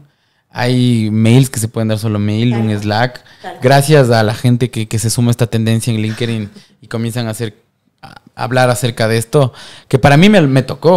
O sea, fue cuando leí algo y decían como, me di cuenta que muchos años fui el cuello de botella y tengo proveedores, stakeholders, clientes, empleados, de socios en los que no dices algo no, es que tiene que haber la reunión, es que debe haber la junta, es que debe suceder esto. Cuando hay muchísimas cosas que pueden ser mejor comunicadas, mejor articuladas, se puede sacar un prescrito, un documento semanal, mensual, que informe cuáles son los alcances, se puede poner las mediciones y con eso tener otros canales de comunicación que también sea como, ten esto, mándame tu feedback, te doy un Slack, te doy un correo, te doy una encuesta y tienes una comunicación más cercana. Ahora, la dinámica de reunión y vernos también es interesante, pero no hace falta que esa sea la única. Creo que está quedándose bastantes cosas que a los humanos muchas veces nos pasa esto, ¿no? Suena bonito, suena lindo tener una junta ejecutiva. O sea, suena un consejo como asesor, súper elegante. Suena elegante y dices, no, o sea, como espero, si lo hago una vez al año, ¿de qué sirve? Si los contextos cambian en dinámicas de mercado cada semana. ¿Para qué? ¿Para qué tienes una junta? ¿No? ¿Por qué? ¿Para qué? ¿Cómo agrega valor? Y si no te agrega valor y si la respuesta es porque, así como dicen acá en la costa, pues no tengas una junta porque se va a convertir en un dolor de cabeza. La idea de las juntas y de las personas que vienen a ser parte es porque creen en ti como emprendedor, es porque quieren ayudarte a resolver retos que tal vez sean más grandes que tú y ellas tienen ese conocimiento especializado. Tener juntas diversas es importante y eso es un reto muy grande en todas las organizaciones de todas las naturalezas. Porque al final, ¿cuál deben ser los objetivos? Yo creo que el objetivo es ayudarte a gobernar, que primero también es una transferencia de poder y una transferencia de responsabilidad, igual que no caen solo sobre tus hombros. Eso termina siendo interesante. Segundo, que tengas ojos frescos desde afuera que te permitan visualizar las cosas, que te permitan ver desde otra óptica y delimitar, ¿no? Porque yo creo que al final del día, si toman la decisión de darle el rol de director técnico, como en el fútbol, a un director ejecutivo o un CEO o un gerente general, debe poder jugar, ¿no? Debe poder tomar sus decisiones y tomar sus acciones y saber que como me dijeron alguna vez, un consejo, sabes cuándo tomarlo, cuándo sí tomarlo, cuándo no tomarlo, porque al final del día, si no, o no lograron entender tu contexto o no logran entender el riesgo que quieres, eso también es una transferencia de riesgo también, el riesgo que tú quieres asumir, o simplemente no conectó y no entiende lo que le estás diciendo. Pero una cosa adicional que creo que es muy importante es que la junta es la responsable de direccionar estratégicamente a la organización, que es algo que uno muchas veces como director ejecutivo pierde de vista estando tan sumido en la operación. Y es cuando estoy dejando de seguir el rumbo que se definió estratégicamente para la organización. Y ese proceso de direccionamiento estratégico es complejo, porque tú tienes que responder a accionistas, tienes que responder al equipo, tienes que responder a la junta, al mercado, a los medios de comunicación. Al final, todas esas expectativas, equilibrarlas es muy difícil y por eso la junta tiene que tener un lugar concreto, específico, con unos roles y unas responsabilidades muy bien delimitadas. Si no, se te empieza a... Súper. Para finalizar esta parte, ¿qué historia se te viene a la mente de una junta ejecutiva, de alguna emoción intensa? Puede ser súper chistosa y bastante alegre, como pasaron momentos bastante flexibles, como esta que nos contaste, que dijiste como... ¿Y qué pasó en esa primero, cerrando esa historia? Te dijeron, te paraste duro. ¿Qué pasó? Después de pararte, ¿qué sucedió? Me paré duro y el presidente de la junta, un alto empresario importante, como que se quedó pensando y me dijo, oye, yo no pensé, o sea, después en privado me dijo, yo no pensé que esta junta fuera así. De hecho, te trajimos porque queríamos versiones más frescas, queríamos gente más joven, pero al final la misma dinámica de la junta, pues está en la inmunda. Entonces, ¿qué me recomiendas hacer? Y yo, no, pues cambia el presidente de la junta primero. Fue mi comentario. Claro. ¿Y saliste de esa junta? Salí de esa junta, o sea, ni siquiera alcancé a entrar formalmente, ni siquiera alcancé a hacer el papeleo. Pero la pobre directora ejecutiva pues se sintió muy incómoda. Somos grandes amigas además porque fue alumna mía y después nos volvimos muy buenas amigas. Es una organización internacional con sedes en muchos países de América Latina, que a mí me interesaba mucho ese tipo de organizaciones. Pero después dije, seguro llegará en su momento una organización de esta naturaleza que cumpla también un poco mis expectativas, en donde pueda aportar más. Y después llegó Make a Wish Colombia a invitarme a ser parte de la junta y hoy presido también la junta en un ejercicio de fortalecimiento organizacional y de gobernanza, que es lo que a mí me gusta y lo que me parece chévere. Así que así fue. ¿Qué te recuerdas? ¿Algo divertido o penoso de No. decisiones que tocan tomar en una junta? Es que son muchas, porque hay directores ejecutivos que llegan y te presentan y dicen, bueno, esto es todo lo que hemos hecho, ¿qué opinan? Y entonces yo me pongo brava cuando me preguntan, ¿cómo así que qué opino? Es que somos parte de una junta, nosotros aquí no podemos opinar, necesitamos es traer elementos que te sumen a tu estrategia, pero si tú ya hiciste todo, pues entonces no tenemos nada que aportar. Que decir, bueno, sí. Claro, entonces a mí me dicen que yo llego a una junta es armar sindicatos de los otros miembros de junta, porque todos, oiga, sí, ¿no? Es una junta. No somos opinaderos, ni somos aprobadores de estados financieros, sino es como cómo de verdad los mismos directores ejecutivos pueden entender mejor la utilidad de la junta. Para mí ahí está el punto de cómo puede ser más útil la junta. O sea, pero sí ver claramente dónde está la misión, dónde están los OKRs, cuáles son las estrategias y empezar a ver los impactos de cada estrategia. O sea, Claro. cómo es desmenuzarse, ¿no? Queremos llegar a esto, ¿cuánto está en total? Claro. Tenemos 5 estrategias como empresa, vamos a ver cada junta, vamos a ver cada estrategia y qué está sucediendo y empezar a aportar y que desde la ahí. misma junta tenga sus propios OKRs. Mire, los resultados clave de este trimestre para la junta son estos. Pero, ¿Cómo cuáles? ¿Qué crees que pueden ponerse para la gente que esté haciendo juntas? por ejemplo, mira que las juntas son muy buenas atrayendo inversionistas. Entonces, si la misión de la junta es traer y sentar a un inversionista sobre la mesa, pues que ese sea el resultado clave. ¿Qué hacer para atraer inversión? Pues ellos saben más que uno, seguramente, cómo traerlo, ¿sí? Pero esas son cosas concretas que una junta puede sentarse a pensarse en estrategias desde la junta, desde lo estratégico, para poder, no, miren, yo conozco a tal, ¿por qué no invitamos a este? Venga, le echamos el cuento a este otro, y poquito a poquito se va evolucionando en cosas y alcances que de pronto el mismo director ejecutivo no ve por su evolución. O cuando hay un problema de cultura organizacional, que alguien de la junta sepa mucho de gestión de talento humano y pueda entrar a sugerir estrategias específicas de cómo se retiene a la gente, de cómo se contrata mejor, de cómo se compensa mejor a la gente. Sobre todo en startups, que hoy en día hay unas que crecen rapidísimo y no tienen tiempo de evolucionar ni de crear infraestructura para manejar mejor a su gente, por ejemplo. Entonces no solo es un tema de plata, es un tema de gestionar mejor los recursos. Claro. O sea, es que es como construir un edificio, es parte de las bases y las buenas Totalmente. prácticas que tienes que tomar. Y qué distinto es, hola, ¿qué tal? Bien. Y nace desde la ignorancia, ¿sabes? Yo creo que esto va a aportar muchísimo valor a... pasa de esa fase explorativa de, ok, somos una junta, bienvenidos, vamos a revisar esto. Y pasas descubriendo en el transcurso del tiempo, que también sí va a haber más detalles, pero sí es distinto a, hola, bienvenidos a mi junta, queremos levantar $3 millones, su objetivo principal va a ser ese y poder atraer más talento en producto. Ah, ya, les estás sentando y desde el inicio tú les estás dando el norte a dónde quieres caminar, si no estamos bienvenidos a un carro en el que nos vamos a dar una vuelta. Mira, cuando tú no sabes a dónde vas, cualquier camino te sirve, decía mi abuelita. Y eso para mí es algo muy claro. Si a mí me invitan a una junta y el director no tiene ni idea para dónde va, pues eso es lo primero que hay que hacer, ayudarle a entender para dónde va. Increíble. Vamos llegando a la última parte, Lina. No sé si mandas a comerciales, por favor. Bueno, vámonos a comerciales. Coffee break. Ya regresamos. Expande tus límites y llega con tus productos a todo el país. Tus envíos y entregas a otro nivel. Ágil, rápido y seguro.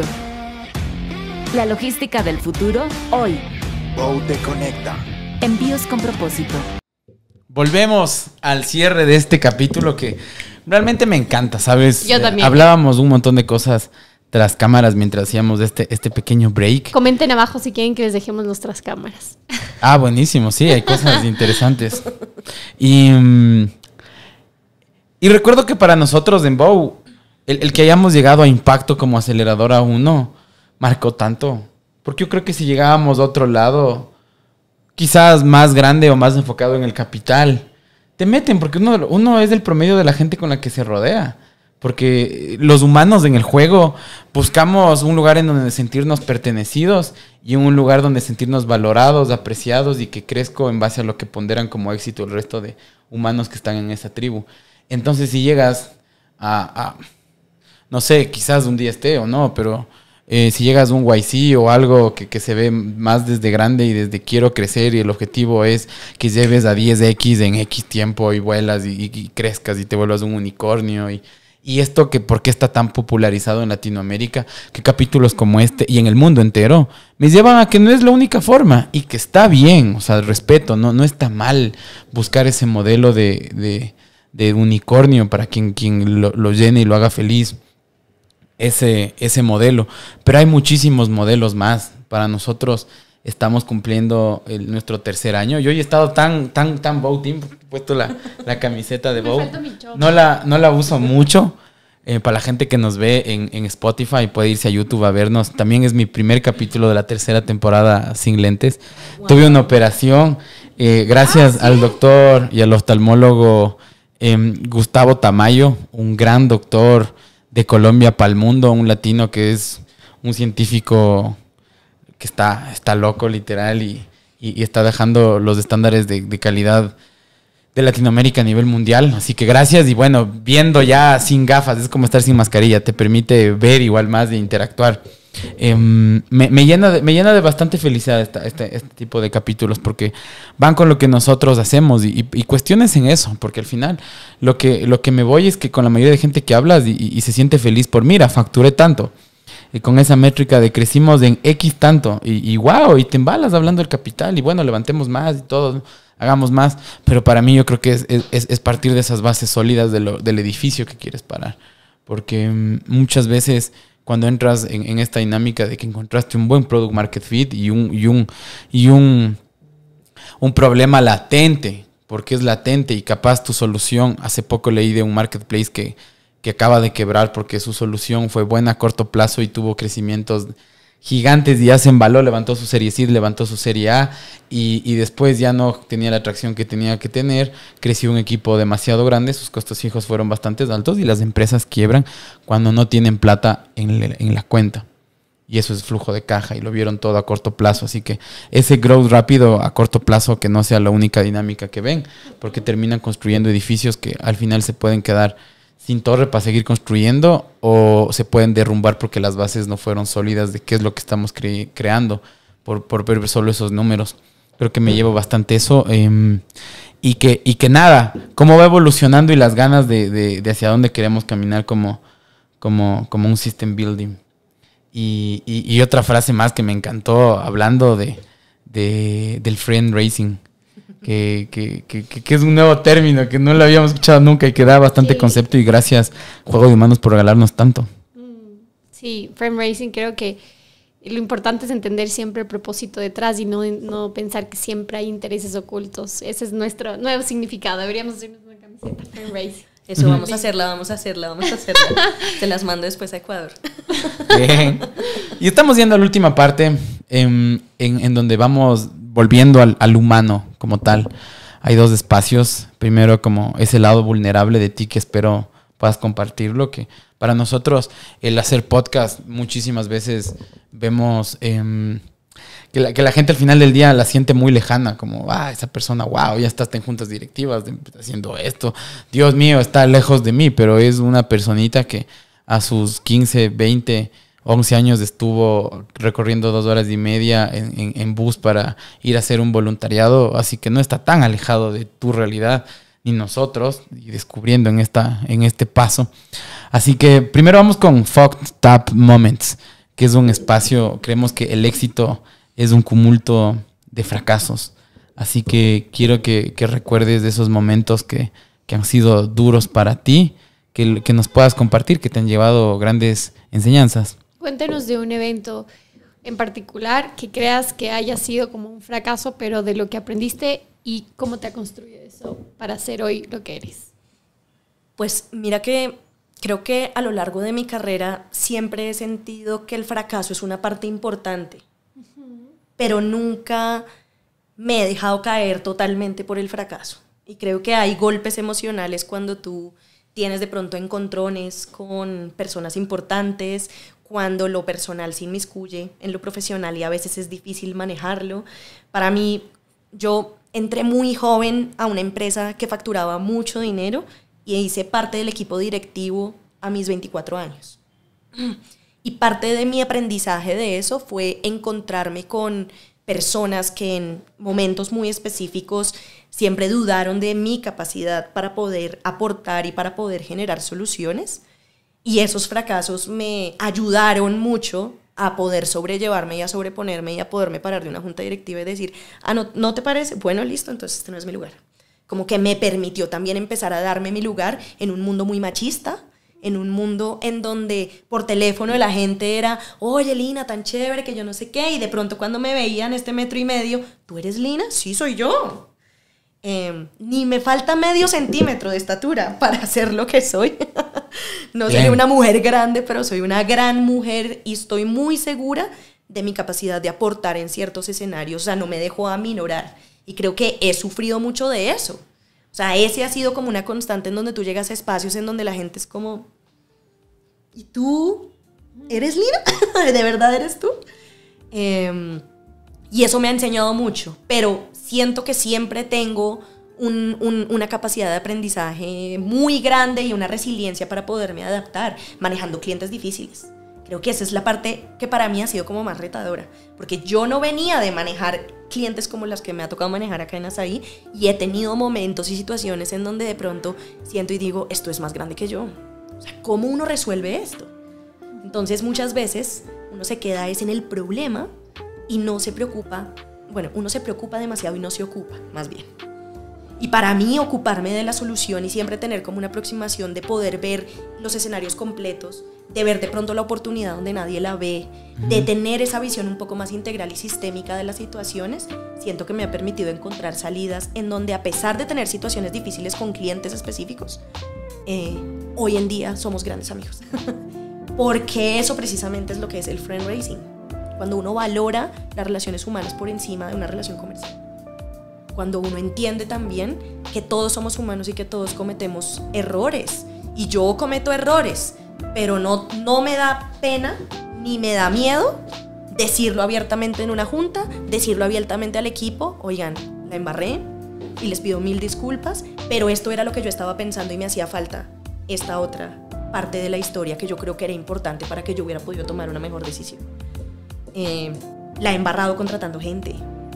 O sea, fui ligera y hoy en día soy súper esquemática en mis procesos de selección, entendiendo también cómo valorar más allá del perfil de 20 años de experiencia, que hay una persona detrás de ese proceso que muy seguramente quiere ganarse los $1000 que yo estoy ofreciendo, que yo no puedo juzgar la necesidad de esa persona y que más bien le debo permitir participar en un proceso en las mismas condiciones que el recién egresado, simplemente porque puede poner sus habilidades al servicio de...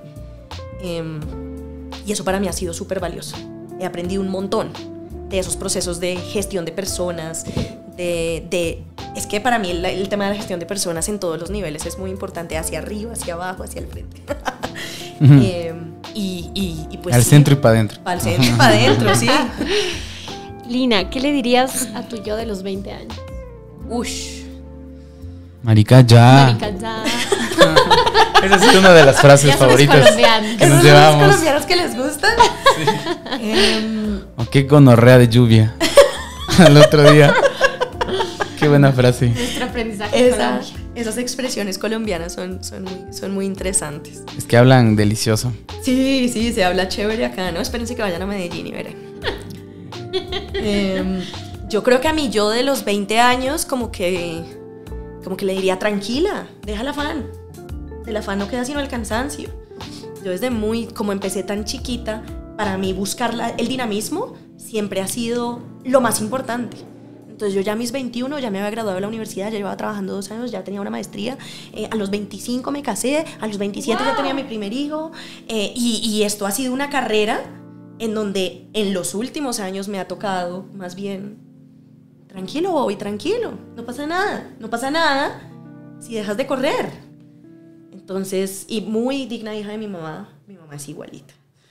¿Qué patrones no se repiten? De patrones, sí. Mira, hay algo que hace unos meses estuve con una gran aliada rumana y yo le decía, ¿tú en qué crees en esta vida? Y me decía, es que yo en lo único que creo en esta vida son los patrones. Y eso me ha volteado la existencia. Es como, sí, los patrones. Toda nuestra vida está llena de patrones. De todos lados. Uh-huh. Y uno copia los buenos y los malos. Total. Es que hay muchas acciones que están en el inconsciente. Ajá, y que solo las las vamos ahí. Hay una frase que me encanta y que también siempre lo tengo presente, y es como que hasta que tú pienses, o sea, no traigas de lo inconsciente a lo consciente, lo vas a llamar destino. Entonces, como wow, es verdad, si no eres consciente de las cosas, siempre vas a dejar que la vida te pase. Pero bueno. Hemos pasado nos hemos ido en un viaje al pasado, claro. Estamos conectados en el presente y vamos cerrando un poco en el futuro. Wow. ¿Cómo ves el mundo en 10 años y en 50 años? Pues mira que generalmente cuando les hacen esas preguntas a las personas, o sea, yo le hago esas preguntas a las personas y se desubican un montón. Para mí, lo normal y lo natural es vivir ahí. Porque siempre, toda mi vida, he tenido como esa capacidad de pararme 10 años adelante, 20, 30 y empezar a reconstruir de ahí hacia atrás. Cada vez que entré a un trabajo diferente, hice un vision board de 5 años y lo lindo es que lo hice y lo guardé. Y cuando lo vi en retrospectiva, rayos, hice todo lo que me había propuesto en ese vision board. Eso es muy lindo. Entonces, para mí, el mundo en 10 años tiene que ser un mundo mucho más consciente porque no tenemos de otra. No tenemos un planeta B para irnos a vivir a otro planeta y descubrir si hay agua o no y vida inteligente. Realmente yo sí creo que en 10 años tenemos que ser un planeta mucho más consciente con nuestra gestión del entorno, con una sociedad civil mucho más organizada, con unas empresas mucho mejor articuladas a las necesidades del mundo y con personas más conectadas con su propósito y con su potencial. Ese sería mi mundo ideal. Ok, ¿y en 50? En 50, wow. Para mí, yo hace 10 años pensaba en los supersónicos y hoy ya tenemos mucho de los supersónicos. Para mí en 50 años ya tenemos que tener una vida más sencilla, ojalá no tan conectada como todo el mundo espera, porque con tanta tecnología pues estamos perdiendo mucho la conexión con nosotros mismos. Idealmente, pues estamos hoy criando hijos con mejor autoestima, con procesos, muy seguramente en 50 años. Espero estar viva con bastantes nietos y con una familia bastante grande, pero al menos viendo también un poco como ese legado que estamos construyendo desde hoy, ¿no? Yo tal vez no pienso tanto en la rentabilidad, sino sí pienso un poco en, bueno, ¿y cuál es el legado que nosotros vamos a dejarle a este mundo? Y nuestro legado son las relaciones que construimos, la confianza que fortalecimos, la manera en la que llegamos y en la que nos quedamos en los corazones de la gente. Y pues eso es básicamente como donde veo. Es difícil, pero me imagino. Carros volando por todas partes, muy fácil llegar de un lado al otro, teletransportación. Uy, por favor, que en Bogotá sea más fácil llegar, porque aquí sí está... Al inventor que se invente esa teletransportación, seré su primera inversionista viviendo en Bogotá. Se rompe toda una cadena, se rompe el planeta. O sea, un día hablábamos sobre esto, porque ¿cómo? Al hacer logística para e-commerce, era como, ¿cómo hacemos que salga de la computadora el paquete? Y, ¡blup! Y rompes todo esto. Y cuando hagas un viaje, solo coges y te teletransportes, rompes el mundo. O sea, sería un cambio que rompes el planeta Tierra y la estructura actual de las cosas, del tiempo, de los espacios, porque se convierte en un mundo mucho más global. Es una locura completa. Pero hay que conectarse más con lo local. Sí. O sea, hay que ser más locales. Qué chévere ver lo que está pasando en el mundo, pero si eso no nos nutre en las dinámicas locales, no estamos haciendo nada.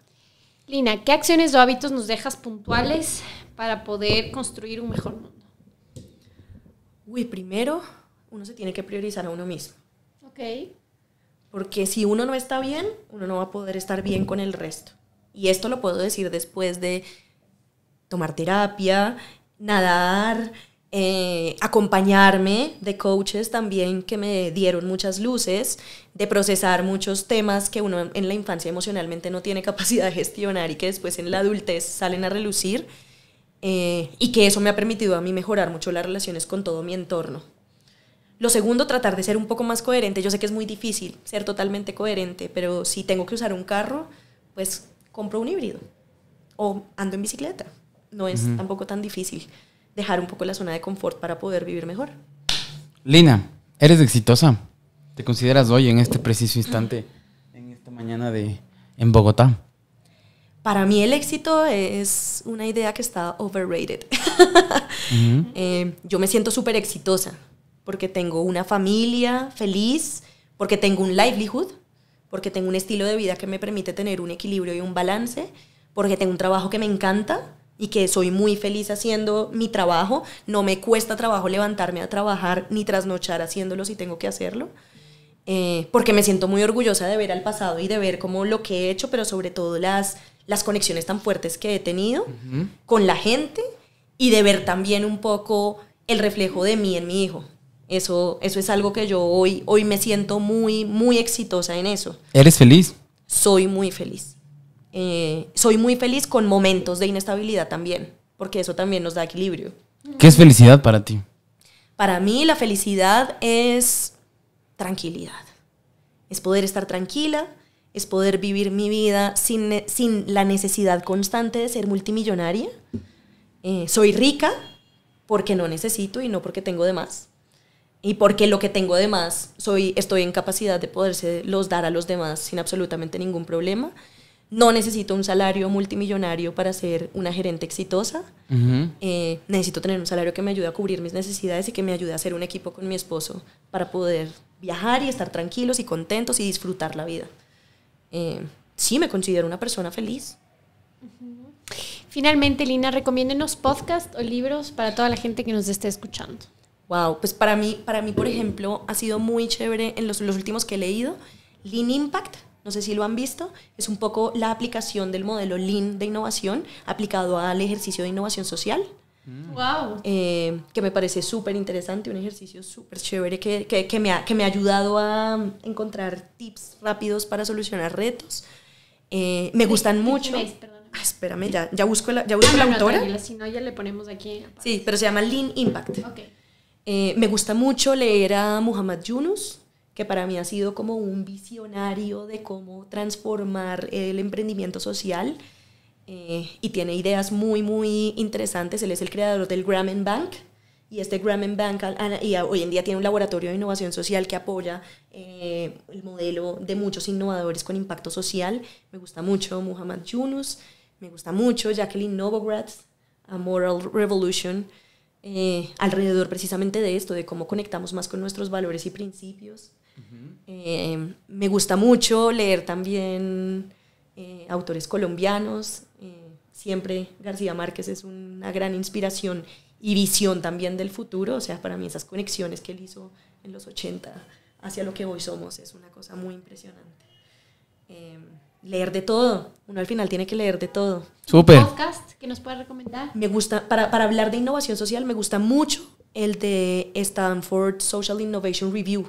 Ellos tienen un montón de podcasts súper conectados a temas como de impacto y de gestión organizacional, pero también de qué es lo que significa transformar, de cómo las finanzas se están transformando. Me parece muy, muy interesante. Y el podcast de Impactia, para que lo oigan también, que es súper interesante. Tienen un podcast con versiones muy ligeras, con innovadores de toda América Latina que están cambiando el mundo y están cambiando las finanzas, de cómo se financia el desarrollo y los cambios que queremos lograr en el mundo. Buenísimo. Salgan de este capítulo y tomen acción. Tomen nota de cómo podemos a través de los ODS encontrar un espacio y un norte para cambiar el mundo. Comiencen a interactuar, pivoteen, conéctense con ese propósito, hagan las cosas y miren, ahí hay un montón de herramientas de donde pueden irse construyendo para caminar y construir un mundo mejor. ¿Cómo has estado, Lina? ¿Qué tal has pasado? Bien, feliz, contenta. ¿Qué nota? ¿Cómo decimos acá? ¿Qué nota? Para los aliens y los humanos viendo esta hermosa mañana en Bogotá, ¿qué les puedes decir? ¿Cómo es Bogotá? ¿Cómo es Colombia? ¿Qué insights le puedes dejar a la gente que humanos y aliens que vengan a este lugar? Colombia tiene una gente maravillosa, tiene regiones muy distintas, muy diversas en biodiversidad, en naturaleza, en climas, en hablados, en dialectos también un poco. Tenemos una Amazonía, tenemos una costa, tenemos acceso a los dos océanos. Y la verdad es que venir a Colombia, yo creo que todos los que vienen, el riesgo es que se quieran quedar, porque yo creo que entre la comida, la gente, los climas y esa diversidad, yo creo que es como lo más maravilloso. Y el café. Sí, soy. Súper. Vamos a cerrar con una última pregunta que me gustó mucho aumentarla en esta tercera temporada y se vuelve ya un clásico. Imaginémonos que esta cámara tienes toda la atención del planeta Tierra. por un minuto. Todos los humanos se colapsa todo y te van a escuchar a ti por un minuto. ¿Qué les dirías? Si lo tienes claro, lánzate de una vez. Si no, puedes regresar a ver esta vista, pensarlo y verla de frente y decirlo. Comenzando diciendo hola humanos. Y te vas. Wow. Es una pregunta grande. A ver. Déjame pensar, organizo mis ideas 20 segundos.